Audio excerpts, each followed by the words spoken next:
Please subscribe to this channel for more videos related to Catholic Christian teaching.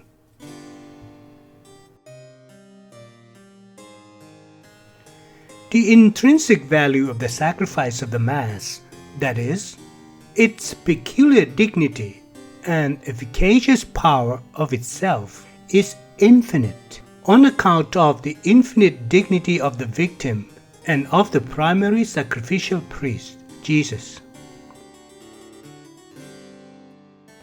As a sacrifice of praise and thanksgiving, the sacrifice of the Mass is also infinite as to its external value in its actual operation, since the operations of adoration and of thanksgiving refer immediately to God, who as the infinite being can receive an infinite act. As a propitiatory and impetratory sacrifice, the sacrifice of the Mass possesses a finite external value, since the operations of propitiation and impetration refer to human beings, who, as creatures, can receive a finite act only. This explains the practice of the Church offering the holy sacrifice of the Mass frequently for the same intention. Whereas the external propitiatory and impetratory value of the sacrifice of the Mass, considered in the way the action is taking place, is finite, it is extensive, that is, in the number of the possible participants.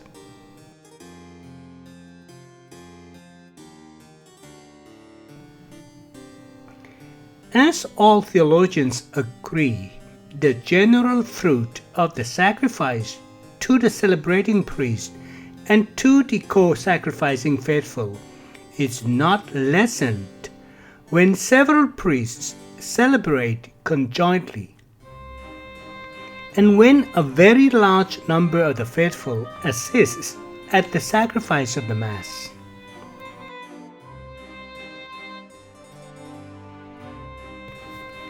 By way of analogy, it may well be assumed that the special fruit or the fruit of the sacrifice accruing to those for whom the sacrifice of the Mass is offered is not less when it is offered for several persons, as each participant receives a finite sacrificial fruit only, corresponding to his disposition.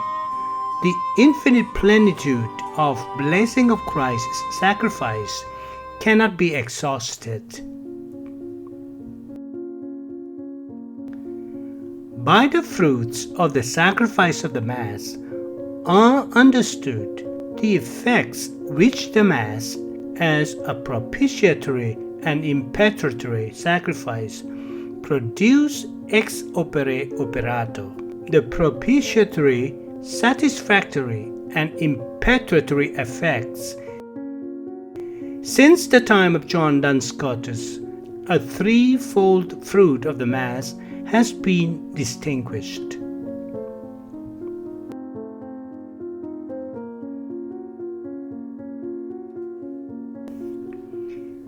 Ex opere operato, in reference to sacraments, signifies that they derive their efficacy not from the minister or recipient, but from the sacrament considered independently of the merits of the minister or the recipient.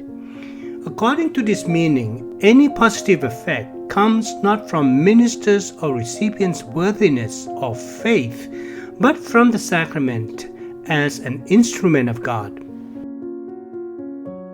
Affirming the ex opere operato efficacy means being sure of God's sovereign and gratuitous intervention in the sacraments.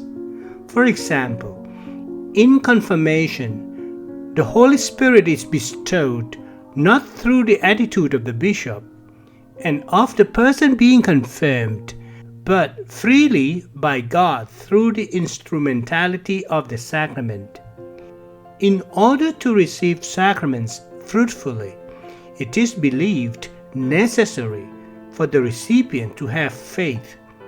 It is those who receive them with the required dispositions that they bear fruit.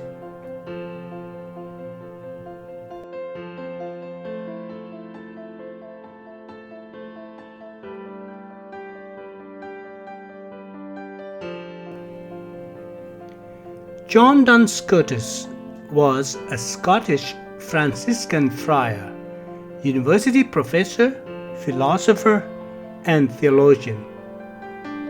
He is one of the four most important philosophers and theologians of Western Europe in the High Middle Ages. Together with Thomas Aquinas, Bonaventure, and William of Ockham, the doctrines for which he is best known are the univocity of being, that existence is the most abstract concept we have, applicable to everything that exists. Scotus also argued for the Immaculate Conception of Mary.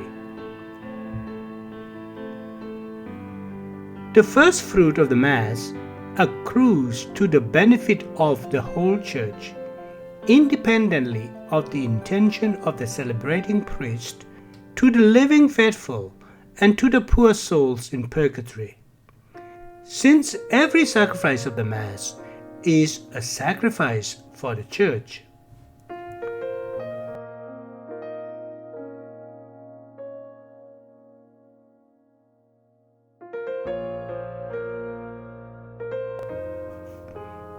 The second fruit of the Mass is called the special fruit of the Mass. This accrues to the benefit of those persons for whom the Mass is, in a special manner, offered, whether they be living or dead.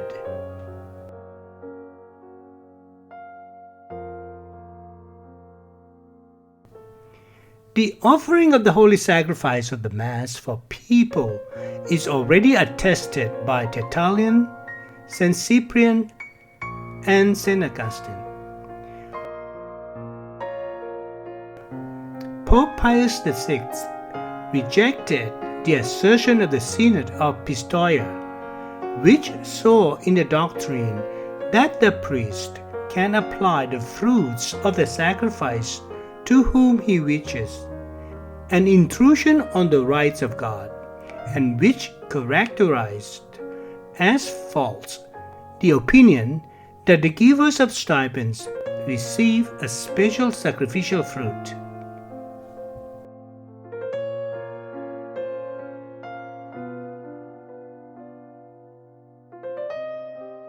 The third fruit of the sacrifice of the Mass is called the personal fruit of the Mass. This accrues to the celebrating priest as the servant and representative of the Primary Sacrificial Priest, Jesus Christ, and to the co-sacrificing faithful. As the sacrifice of the Mass does not work mechanically any more than the sacraments, the receiving of the fruits of the sacrifice demands certain due moral dispositions, and the measure of the fruits received is dependent on the quality of these dispositions.